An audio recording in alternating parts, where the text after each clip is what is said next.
Welcome to Out of the Box with Christine, the podcast for conscious folk. I am your host, Christine Blasdale. This program is intended to bring you a fresh perspective on this thing we call life. And in each and every episode, we're going to dive into the topics that matter most, with lively conversations on issues such as business, health, wealth, love, and transformational healing, all with the goal of creating a better world and becoming a happier human being. I will be your tour guide on this epic adventure, and as we embark on this journey, our ultimate goal is going to be one of transformation to our highest potential. And now, let's get out of the box.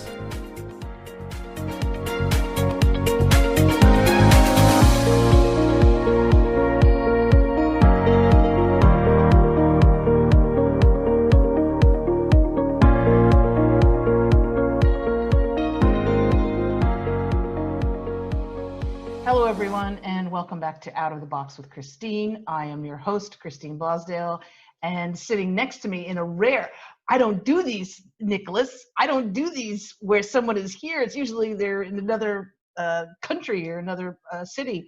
But my guest today is Nicholas Gianassi, and he has been a student under a Tao Master for 10 years. He is also he practices Buddhism and has spent 2 years traveling Australia, where we are right now currently, presenting scientific research that shows how collective meditation is a genuine solution for peace. And I actually came across Nicholas on Facebook, and he has a page that is fantastic, and we're going to encourage you to check him out at Facebook, and we'll put the link in the show, but it's Nick Danbo Love. And so I had to have you on the show because, oh my goodness, you're just amazing. And I wanted to share you with my audience. Welcome to Out of the Box, Nick. Thank you very much. And thank you for everything you do. And thanks for having me. Thank you, love. So we had talked a little bit before we started this recording about what's going on in the world and where we currently are. There is a lot of fear. There is a lot of people, though, waking up at the same time. And I just wanted to start off this, if you don't mind, if you can, because you've done such amazing meditations as well, if you don't mind just sort of setting the stage for what we're going to be talking about, and maybe even just sending out a really quick little short meditation for us to get settled. Yeah, absolutely. Well, yeah, we may as well prepare ourselves for any information that's going to come our way. So we can invite everyone to close your eyes and just rest your awareness on your breath. Follow the breath in. So feel the cool air on the tip of your nose and follow it right down into your lower abdomen. Breathe into your lower abdomen and follow it out again.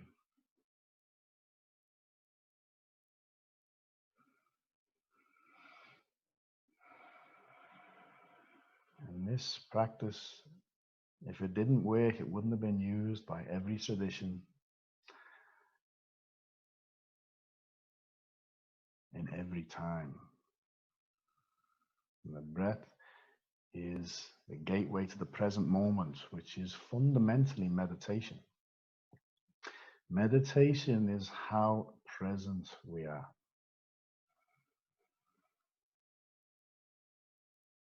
And just feel with every exhale now any tension leaving the body.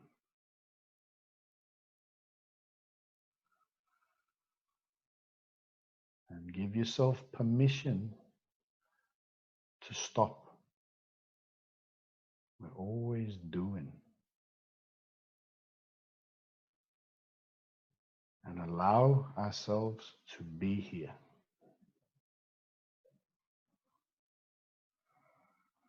Let go of what we have to do or anything that's happened to us in the past.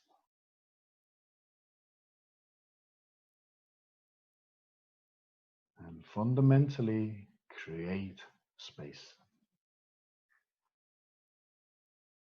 If there's no space and there's just mind clutter and we feel claustrophobic in our mind,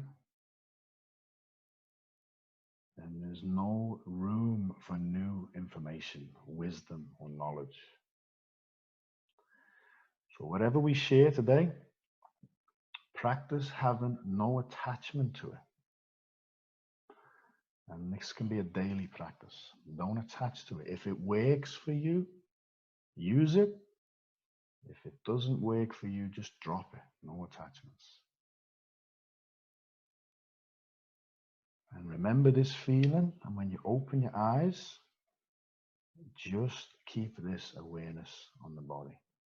Very simple practice. You open your eyes whenever you're ready. Yay. That felt really wonderful.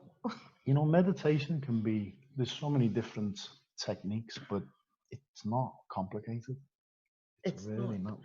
It's, isn't it interesting, because we're so busy. We're busy in life doing things with our family or work. We're busy on the social media. We're busy being busy all the time.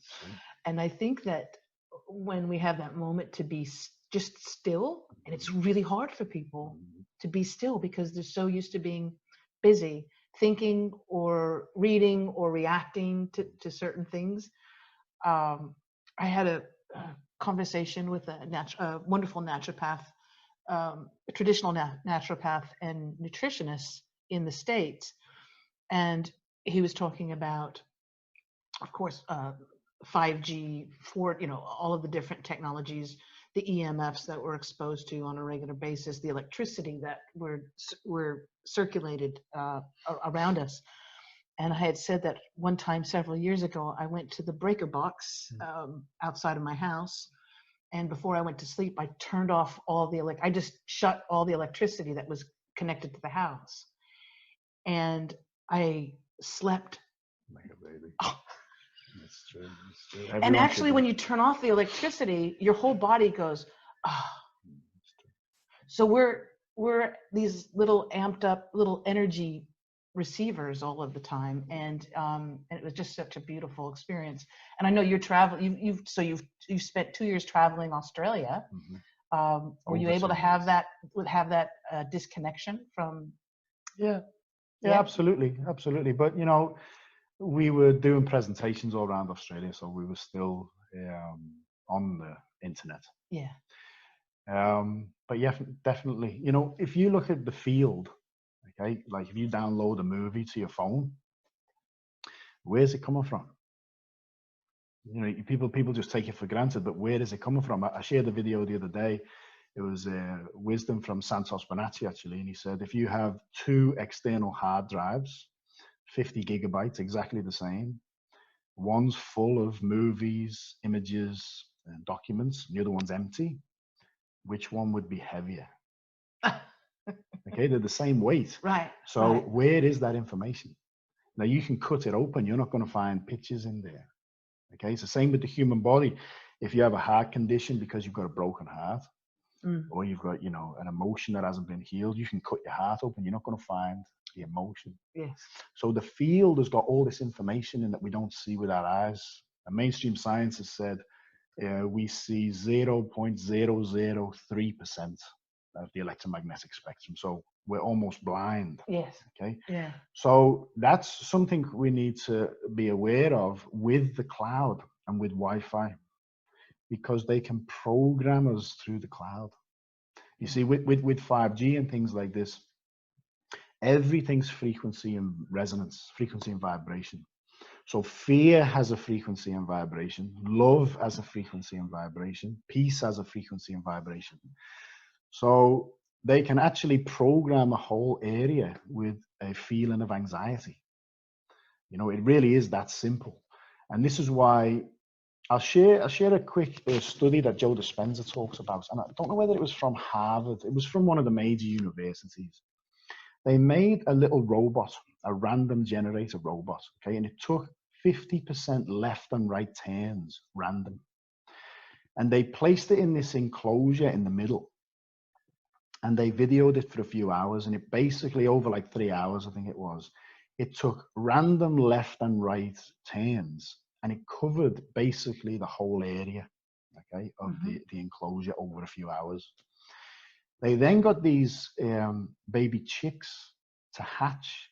Now, when a chick hatches, the first thing it sees, it thinks it's its mother. Mm. So they hatch and they follow this random generator robot around the enclosure.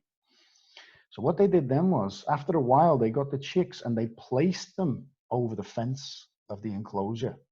They put the random generator robot in the middle again, and then they turned it on and they videoed it for the same time as the original few hours. Yeah. Instead of covering a whole enclosure, it spent most of its time by the chicks. So the emotional attachment of the chicks affected the randomness of the Wow. robot. So this is why, again, collective meditation is a genuine solution, because all of the techniques that we'll just call them the elites use to control us, it's like a car. Okay, you have a vehicle. You might have a Ferrari, okay, and all the parts are working together.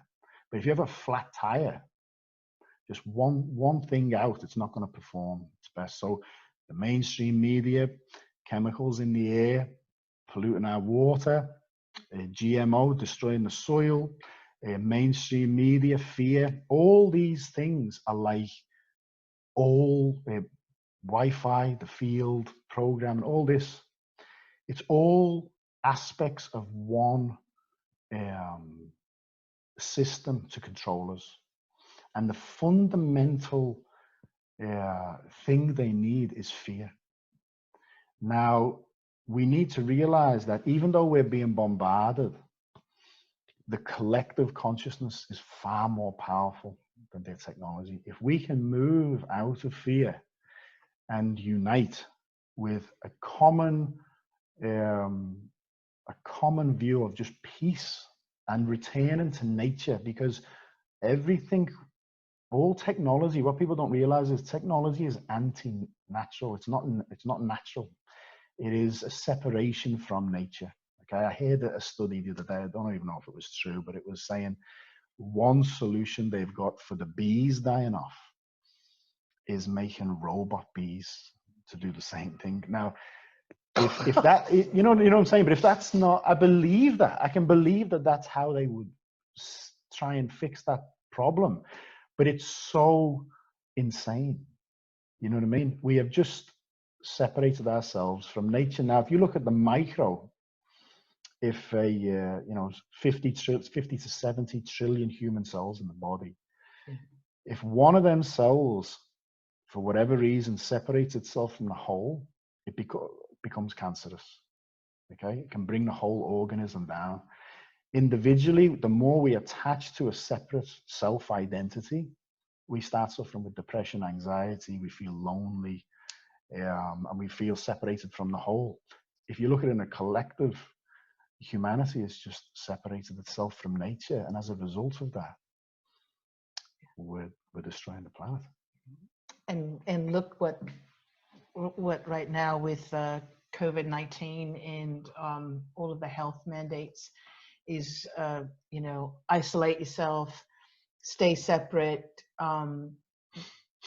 no connection to people, and that is something that is so vitally important right now as well. And I know also, speaking to several people, a wonderful medical doctor who practices Eastern philosophy and Western medicine, Dr. Habib Sadeghi, who's brilliant.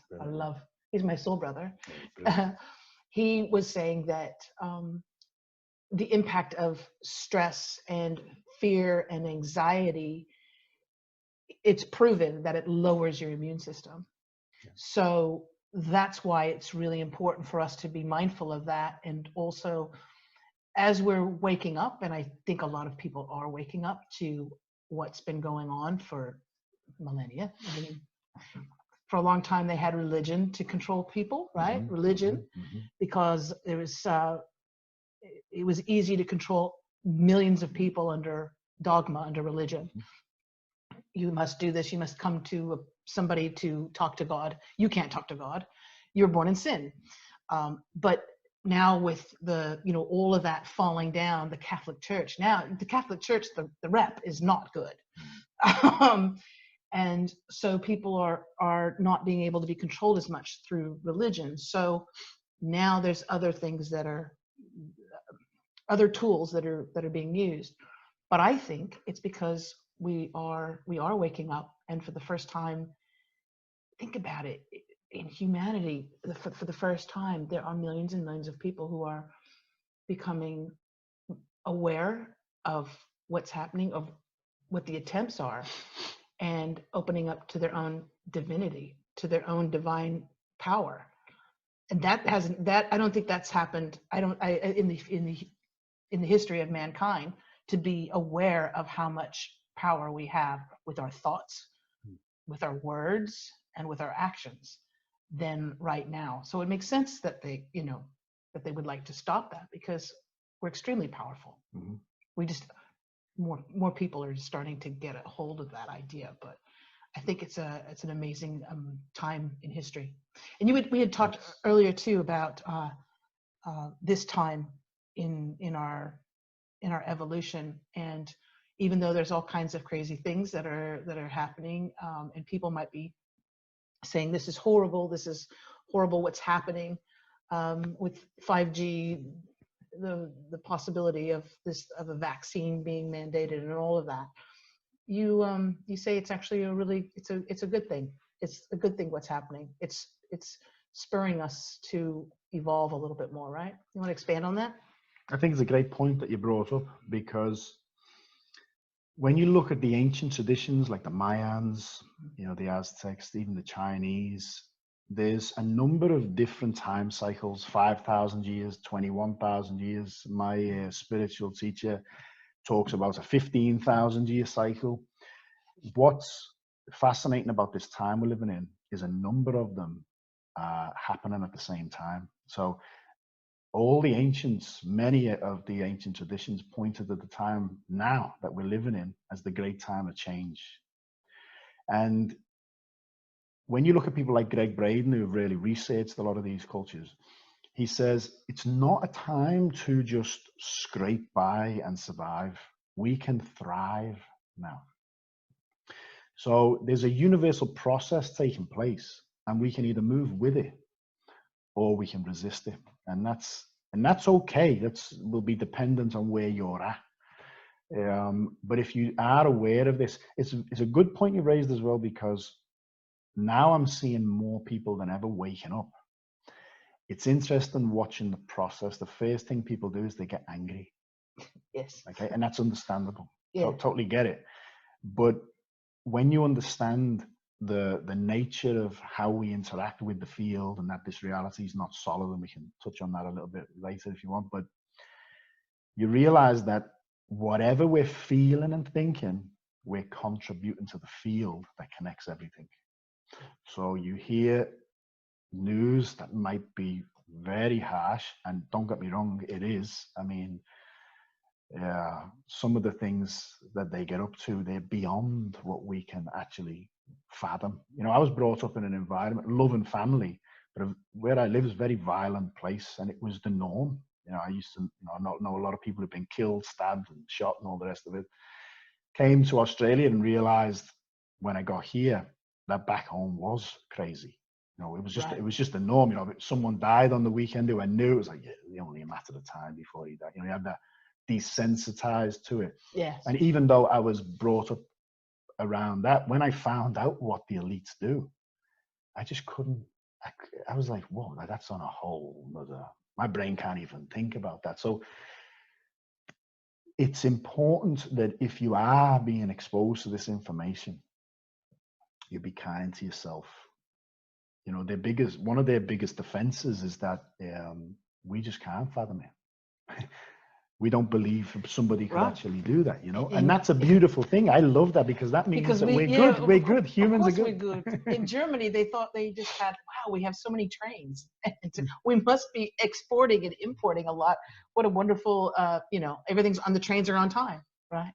They couldn't fathom what was happening. And it's because we are good. I find that when people wake up, and for me it was, like it was 9/11. That was really my my awakening, the beginning of my awakening.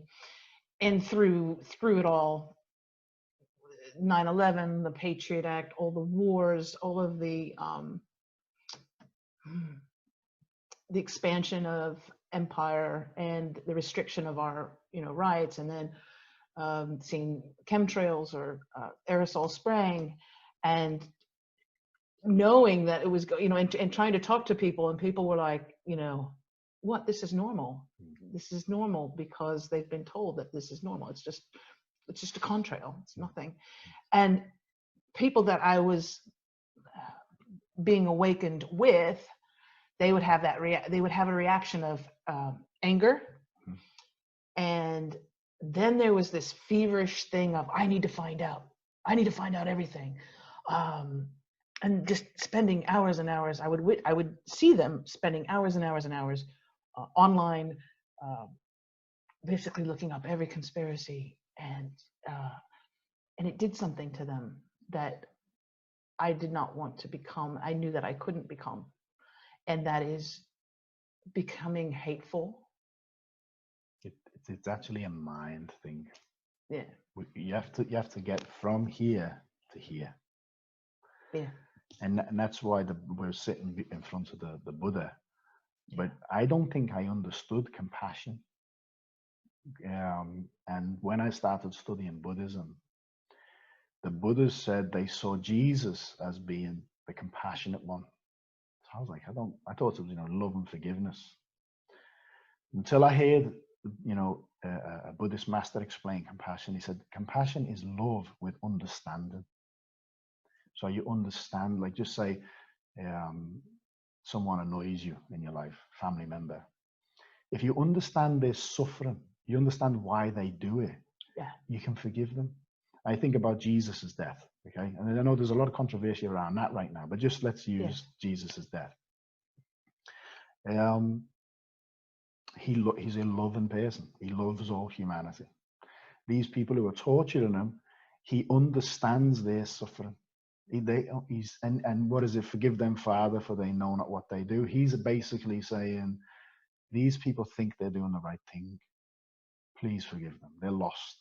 That compassion allows for forgiveness, and then light is brought to the darkest situation in that story. Yes. So if we can look through the eyes of compassion, and actually the more research you do on these mind control and elites, you have to have compassion for them. When I first got introduced to what they did, my good friend lived for 6 months with Mark and Kathy O'Brien. I know Kathy. Yeah, I know Mark. Yeah. So their story is Kathy's story is that was my first introduction to what they did. I was just blown away. And my friend who spent many years trying to expose them back in the day, this is like maybe 15 years ago, maybe longer. Once I was talking to him about George Bush Jr. And he turned around and he said, I can't look at George Bush Jr. without crying. I feel so sorry for him. And I was like, wow. And it made so much sense, because when you know what they've been through, I mean, they're born into these families, and they're born into horrendous abuse from day one. And, even being a father now, it's so easy to control a kid's view on the world. Oh, yeah. You know what I mean? It's so easy. I mean, you can tell, I shared a story. My son said to me about 4 months ago, he said, Dad, I'm so sorry. I've got a swear word in my head. And I said, what is it? He said, I can't say it. I said, you can tell me. He said, I don't know where it come from. It was shit, right? So I said, okay. I said, look at it like this, Bo. I said, imagine I brought you up and I told you that there's only 3 words you can never say. Yellow, pizza, unicorn. You'd think that was a swear word. Right. You get me? It's like, it's so easy to make someone afraid of something, believe in something. So when we can't imagine how these people do what they do, they've been born into it. And Yeah. it's Well, and also, and they lack empathy, they lack empathy, and that's another aspect altogether as well. I mean, which is to me is so incredibly sad, because the lack of empathy or compassion is what makes us so beautiful.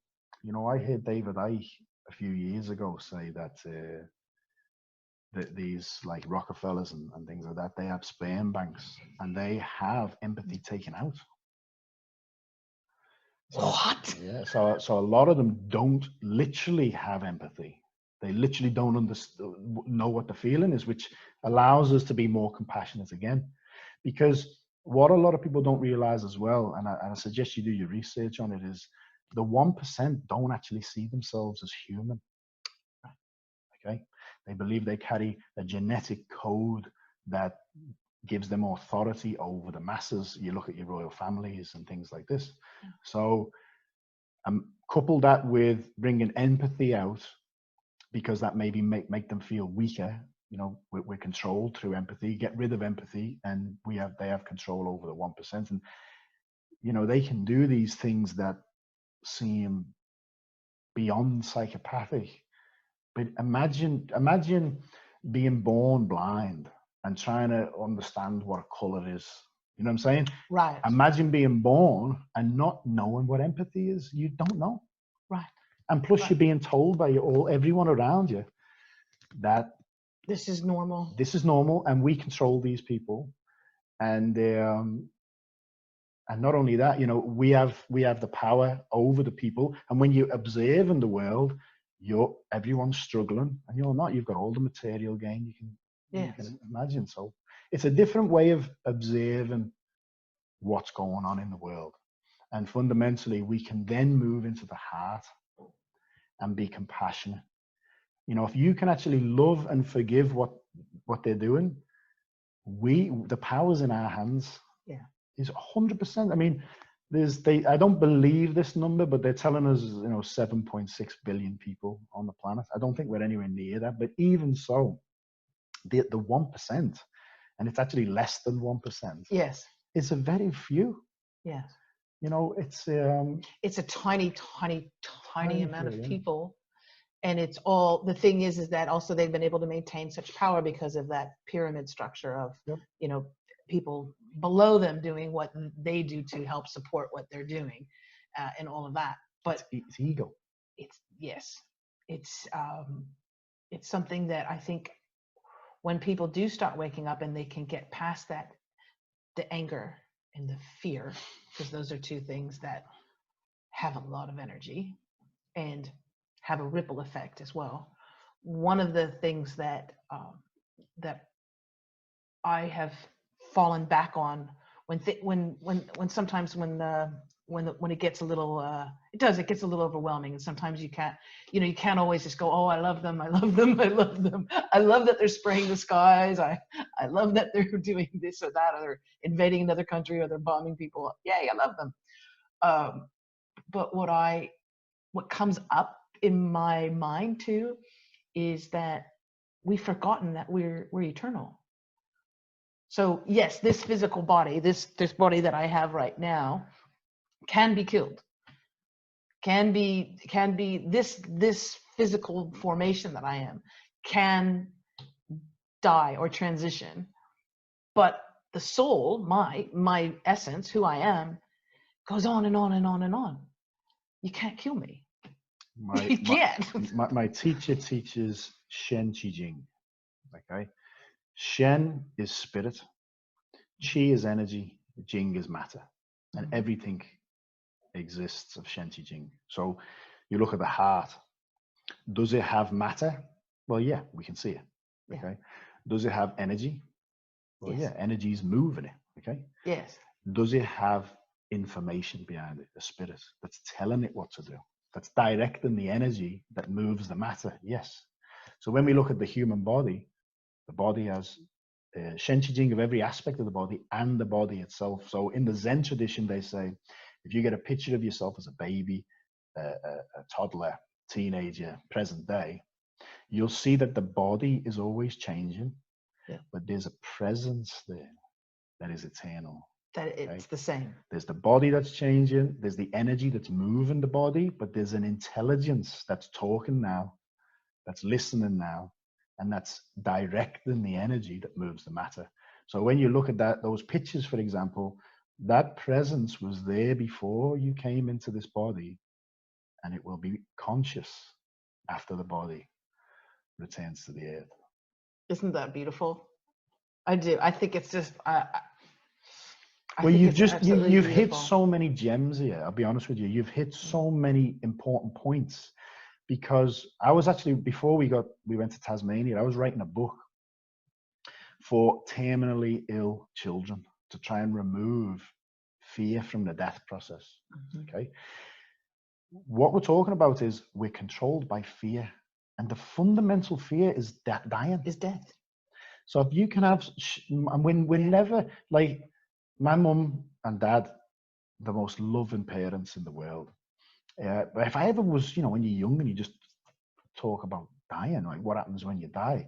Oh, don't talk about that. Forget about that. You're not going to die for you.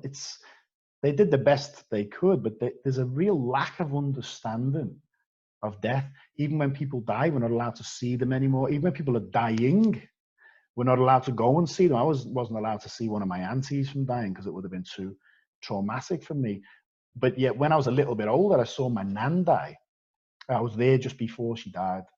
And that was one of the most spiritual experiences I've ever had. My nan was in a terrible way. And I got an insight into suffering, because suffering has a universal purpose, otherwise it wouldn't exist. The suffering we're going through now is we're either going to purify our spiritual debt, our karma, by coming together and serving the greater good and asking for forgiveness, or we can purify it through suffering. When I looked at my nan dying, she was ready to go because of the suffering she'd been through. Yeah. And all the loved ones around, they were praying for her to go. So it eased the process of death.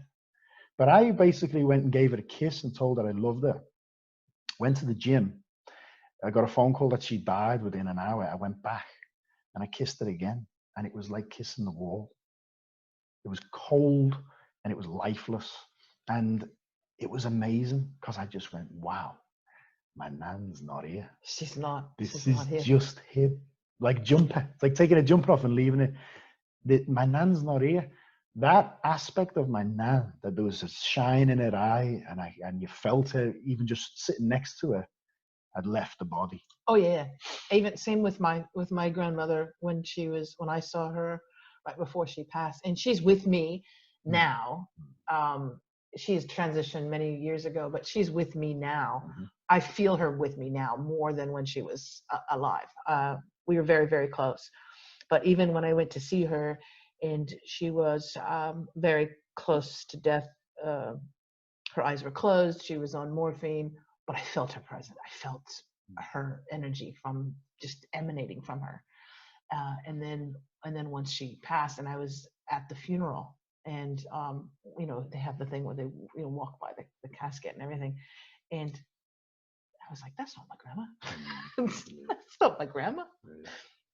It's just a shell. That's how amazing and how powerful we are. And again, when I think of her, like right now, she's right here. Absolutely. That's how powerful. Because they're not bound by a body. No. Not bound by a body. Thich Nhat Hanh, the famous Zen master, I think he's coming to the end of his physical life now. But a lot of the monks underneath him were saying that they want to have a plaque for him, and they were asking him what they want on the plaque, and he said, I don't want a plaque. And they said, well, we're going to do one anyway, so what do you want?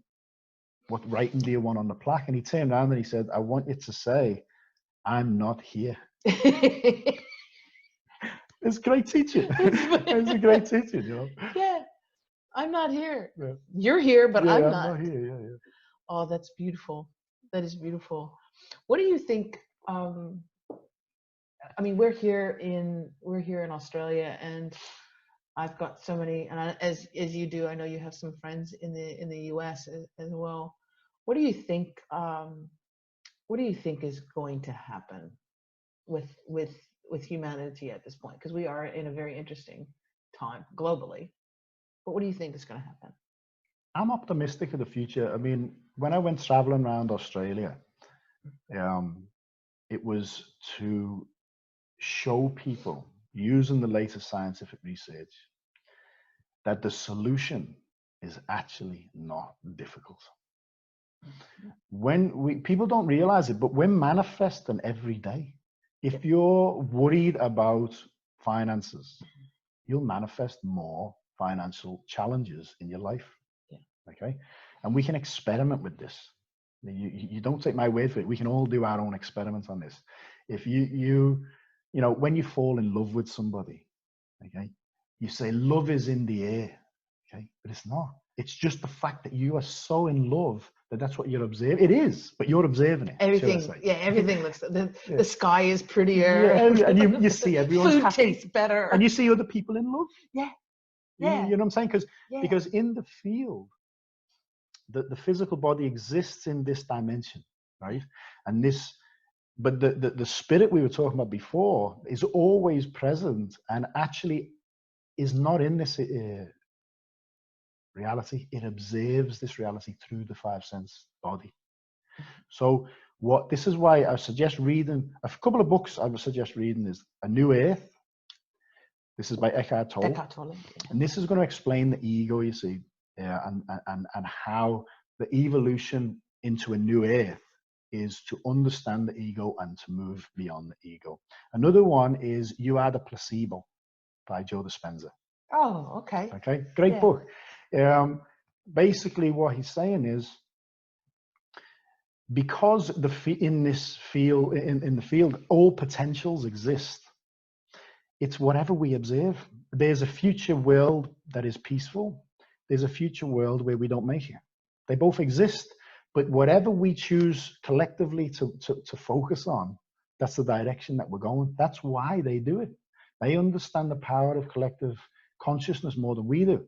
They keep giving us problems on the horizon, and we focus and we move towards them. Right. You with me? Right. So what he says in You Are the Placebo, I mean, I think he gives nearly 100 or maybe more than 100 placebo studies. And we say, oh yeah, the placebo works, but he's saying, why does it work? What is actually happening? And how he explains it with the spirit and quantum physics, and that is, if that observing consciousness, the spirit, believes something, it will observe it, and it already exists. If you have cancer, let's say, and there's a number of placebo stories in the book. Just say you have cancer. There's one guy who's got a cancer tumor the size of tennis balls, and the paper, the medical paper, when he got told he was having this state-of-the-art cancer treatment, it was wrote that they disappeared as if you put a snowball on a stove.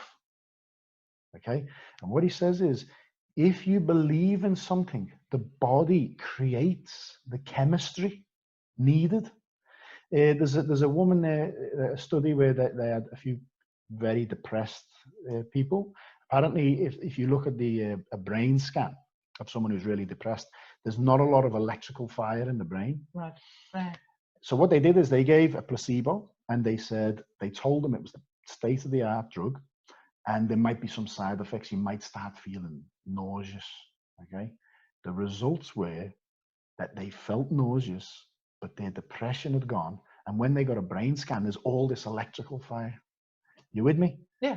It's the placebo. I made a video when Corona situation first started out, and I said there'll probably be a lot of people in the world who get COVID who have not got COVID. Yes. You know what I'm saying? Yes. They so believe they've got it. Or somebody coughs in in line at the supermarket, and then they automatically feel that I caught it. Well, look at the programming we get as well. Yeah. In Australia, there's no such thing as summer anymore. It's bushfire season. Okay. When you look at the winter, it's not winter anymore. It's flu season. Whoa. You get me? They're planting these subliminal messages all the time into our subconscious. Whoa. Yeah. And what you were talking about, the placebo too, is so true. Um, Many years ago, I had spoken with oh, he basically studied, um, he studied people that were 100 years old or older, centenarians, I think Yep. they're called. And part of his research was to find out too, like how people who were living, not just living 100 years and older, but thriving, like actually doing well, not just like hooked up to a machine type thing. And it was all on how they perceived their outside world. And his studies with the placebo, the sugar pill, was, and it's been documented. This should be like front page news. This should be repeated on all of the major, on CNN and all of the major news organizations that there are. But someone who has high blood pressure, and it's proven that they have high blood pressure, right? I mean, you can measure it. Yep. And they're told by a man in a white lab coat called a doctor who has a degree with a stethoscope, and is told, we have the latest pharmaceutical drug that is brilliant, and it is going to lower your blood pressure, keep it at that perfect level. It works very quickly, and we're lucky that you get to be the first to try this, because it's such an amazing medicine. And they're given a damn sugar pill. Sugar. They're given the pill, and lo and behold, their blood pressure levels out. They're feeling great. They're like, wow, this is amazing. Because they have faith in the medication. They have faith in the doctor. They have faith on the diploma on the wall. They have faith on the stethoscope. And if we have that much power to physically change our bodies just by what we believe and what we give power, then the reverse is true. And that's what we need to be conscious of. That's why also when people, whenever they're doing it, if they go, oh, I'm so fat, or oh, I'm so old, or oh my God, I got wrinkles. I'm like, shush. Your body is listening to you. The cells of your body are constantly listening to you all the time. And another side of that is when a doctor says you've got 2 months to live. Oh, that's what I say. That's what I say. I say, oh, really? Yeah. I mean, they have no right. You can get a diagnosis, but a prognosis, never listen to the prognosis. No. So yeah, it's very important. And the reason why I brought it up initially was collective meditation. Yes. There's been over 23 peer-reviewed scientific studies on peace gathering projects. And what they found was when groups of people come together and create peace and coherence energy, create the same feeling or the same observation, crime in major cities, emergency room visits, divorce rates, terrorist activity in some places lowers on average greater than 70%. Holy smoke. On average. So, but what happens is, in the presentation, I actually talk about a massive collective meditation that affected the sunspots on the sun. There was a 38% reduction in sunspot activity on the sun. Now, the reason why that's important is because the sun's electromagnetics energy affects the Earth's magnetics, and the Earth's magnetics affects us. Okay. Yeah. But when 9/11 happened, there's satellites that measure the electromagnetic field of the Earth, and when 9/11 happened, there was a huge spike in the Earth's magnetics. So what happened was the whole world was exposed to the same information at the same time. It wasn't all good. Okay. Fear. Some people were angry. Some people were afraid. Some people were compassionate. But we were so terrified. We moved. As yeah, well. But we moved into such strong heart-based emotions that it was a reverse effect. We influenced the Earth's magnetics. Okay. And what scientists now know is when the Earth's magnetics are high, people are more cooperative. And the days and weeks after 9/11, we became a global family. We started hugging in the streets, making eye contact and things like this. So scientists asked, can we get that same result without having a disaster like 9/11? And that's why a lot of these collective meditations have popped up now. And I suggest checking a few of them out. You know, I'm a part of one called the Love, Peace, Harmony movement. The goal of that is to get 1.5 billion people meditating together and singing one song. Okay, and the songs are very neutral but powerful songs, a blueprint for humanity. I love my heart and soul, so love yourself. I love all humanity, love all things. Yeah. Join hearts and souls together is a calling for unity. Love, peace, harmony is the end result. Joe Dispenza has a collective meditation. The Institute of Heart Math have a collective meditation. There's many collective meditation movements, and I suggest checking them out, see which one resonates with you, and then taking part in it. So that's what we can do on a collective scale, but individually start a daily practice. And in addition to starting that daily practice, be conscious of what you say and think. Those words, and we beat up ourselves. We have the habit of beating up ourselves with those thoughts. Sometimes we don't even have to verbalize them, but we're very hard on ourselves. And I think we need to be much more conscious of what we say to our bodies and to our hearts as well. It's like going to the gym. You don't go to the gym once and get fit. You got to work at it. Yeah. You know, morning, afternoon, and evening, check in with yourself and elevate your emotional state any way you can. Just even if it's thinking of something you love and then feeling that love. You know what I mean? It's very simple. Or something you're grateful for. Or chanting a mantra. Sing Love, Peace, Harmony, or chant a mantra. Because Joe Dispenza, again, he has a beautiful analogy of an atom and a fan. If you have a fan blade that's spinning slowly, you see more of the blades and less energy comes off them. So when we're in stress, we literally vibrate lower. We become more matter. And when life challenges present themselves, we get caught in them because matter's trying to move matter. Mm-hmm. So if you spin the fan up, more energy comes off, but you can't see the blades. Okay, you see less of the blades. So when we elevate into coherence, we literally become more energy. And we become more detached from materialism. We're moving up. And if life challenges present themselves, energy is moving matter. We move through them easier. Now, I'll just share one more thing because there's another movement that I'm a part of as well. When they've done these collective meditation studies that have lowered crime and things like this, the days and weeks after, those figures have returned to normal. And normal is, unfortunately, insane. It's incoherent.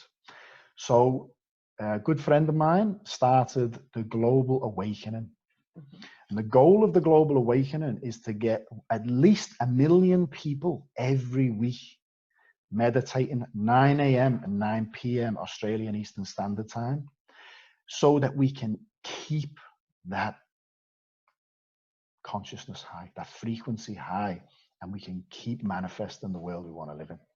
And that is what, so when is it? It's 9 a.m. and 9 p.m. and 9 p.m. every Sunday. And there's different facilitators as well. I lead meditations on there, and there's a few others. And it's also a platform that we're using to promote other collective meditations as well. So how do people find that? Do they just the Global Awakening on Instagram and on Facebook? Okay. The Love, Peace, Harmony movement is lovepeaceharmony.org. lovepeaceharmony.org. Okay, so we'll include that. We'll include those links, as well as I want to include your Facebook, if that's all right. Because I know people after watching this or listening to this, are going to want to, they're just going to want to learn more about you. And I know that you do. One thing is that Nick does these amazing meditations, and as he so lovely gifted us the meditation in the beginning of the show. My wife and I, Tracy, enjoyed the other day. I think it was like half an hour, and it was just lovely. You're just lovely. I'm so happy that we know you. Now you're going to be our soul brother. Absolutely. Yay! Absolutely. You're going to be our soul brother. Absolutely. And you're welcome back, of course, anytime on Out of the Box with Christine. All the links, just want our listeners and viewers to know that all of the links that we talked about will be listed in the show description. And any parting words, anything you'd like to say? I'll share a few things I recommend watching. Okay? Great. Because if check out Zach Bush on The Wire with Del Bigtree. Okay, it was probably about 3, maybe 4 weeks ago. He's going to explain beautifully what's happening with the current situation. Okay, he's an incredible man. If you watch, he's done a part 1, 2, and 3, Zach Bush on the Rich Roll podcast. You'll get so much from them. He's an incredible man. Read spiritual books, neutral spiritual books like The Power of Now, A New Earth, The Fifth Agreement. These are all going to give you a spiritual perspective. Check out the Love, Peace, Harmony movements. Check out the Global Awakening. And if there's anything I can ever do for anybody, please message me. And I have a recommendation for you too. There was a book, it is my absolute favorite book. And several years ago, I came across it. I was actually at a bookstore and I was just looking on the shelf and it was just sitting, right at eye level. And it was like its arms were opening up to me and going, take me home, take me home. And it was this most unusual book I've ever come across. And I can't even remember, I don't even know if there is an author, but it's called Oneness. Nice. And this book, literally, whatever it is that you're going through that day, whatever's happening, you just open it up and it's right there. Nice. Oneness. I'll put a link to that too here. So be optimistic. Seriously. Oh, yes. Lighten the load. Stay away from drama. That could be a mantra. Yeah. Okay? Just think about it. And if there is a drama going on, just ask yourself, am I going to contribute to the drama or not? Yes. And move out of here and into your heart. We'll all be all right. Perfect words to end the show. Thank you so much. My guest today has been Nicholas Gianassi, and you can find out more. Go to his Facebook page, Nick Danbo Love, and that link will be included in the show. And please drop just tell him that you heard him on the show, and really you want to follow him. He's wonderful, and he's our new family member now. Just saying. I want to thank you so much for watching or listening to this podcast. And if you enjoyed it, which I hope you did, I did, please make sure you share it. You could share the podcast easily in audio format, but the best way to do it is to share the YouTube video because it's so easy to share in emails and on social media. So please do that. And if you want more information about the show, you can go to outoftheboxwithchristine.com. And if you want more information about me, just go to christineblasdale.com. Okay? Until next time, thank you. Be good to yourselves, and remember, send that love out into the world. We need, this is our job now. This is our full-time job, right? All right. Absolutely. Until next time, be safe. We love you. Bye.